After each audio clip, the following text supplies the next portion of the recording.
শ্রীলঙ্কাকে হারিয়ে সিরিজ জিতে ম্যাচ শেষে প্রেজেন্টেশনে উপস্থাপকের প্রশ্নের জবাব দিতে গিয়ে কিভাবে কি বলবেন সব যেন ভুলে গিয়েছিলেন লিটন। সিরিজ জয়ের নায়ক শেখ মেহেদীকে নিয়ে একই বলেছিলেন লঙ্কান অধিনায়ক চারিত আসালঙ্কা। সিরিজের শেষ ম্যাচে দুর্দান্ত পারফরমেন্স দেখিয়ে শ্রীলঙ্কাকে হারিয়ে কত টাকা নিয়ে দেশে ফিরছে লিটনরা, বিস্তারিত জানুন পুরো ভিডিওতে। শ্রীলঙ্কা এবারের সফরে চোখে চোখ রেখে সমান তালে লড়াই করেছে বাংলাদেশ ক্রিকেট দল। টেস্ট ও ওয়ানডে সিরিজে ভালো করতে না পারলেও টি-20 সিরিজে রীতিমতো ইতিহাস গড়েছে টাইগাররা। শ্রীলঙ্কার মাটিতে এই প্রথম শ্রীলঙ্কাকে হারিয়ে টি-20 সিরিজ জিতে নিয়েছে বাংলাদেশ।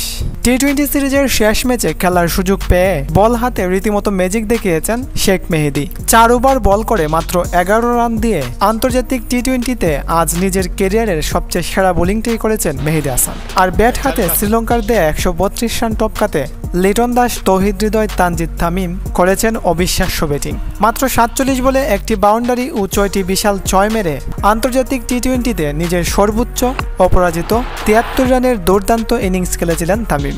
আর 26 বলে 32 করেছিলেন লিটন এবং 25 বলে 27 করেছিলেন তৌহিদ হৃদয়। এবং শেষ পর্যন্ত 16 ওভার 3 বল ব্যাটিং করে 2 উইকেট হারিয়ে 8 উইকেটে দুর্দান্ত জয় তুলে নেয় বাংলাদেশ। ওয়ানডে এবং টেস্ট সিরিজে ব্যর্থতার পর টি-20 সিরিজে এসে শ্রীলঙ্কাকে হারিয়ে ট্রফি নিয়ে সেলিব্রেশনে মেতে ওঠে টাইগাররা।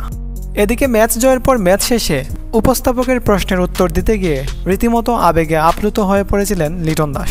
কয়েক মুহূর্তের জন্য সবকিছু যেন ভুলে গিয়েছিলেন লিটন। এমনটা হওয়ারই কথা, কেননা ওয়ানডে সিরিজে খুবই লজ্জাজনকভাবে হারের পর এভাবে যে টি-20 সিরিজ জিতে যাবেন সেটা হয়তো কল্পনাও করেননি লিটন। আর তাই তো সিরিজ জয়ের পর অনেকটা ইমোশনাল হয়ে পড়েছিলেন লিটন। এছাড়া দুর্দান্ত পারফরমেন্স দেখিয়ে প্লেয়ার অব দ্য সিরিজ হয়েছিলেন লিটন দাস।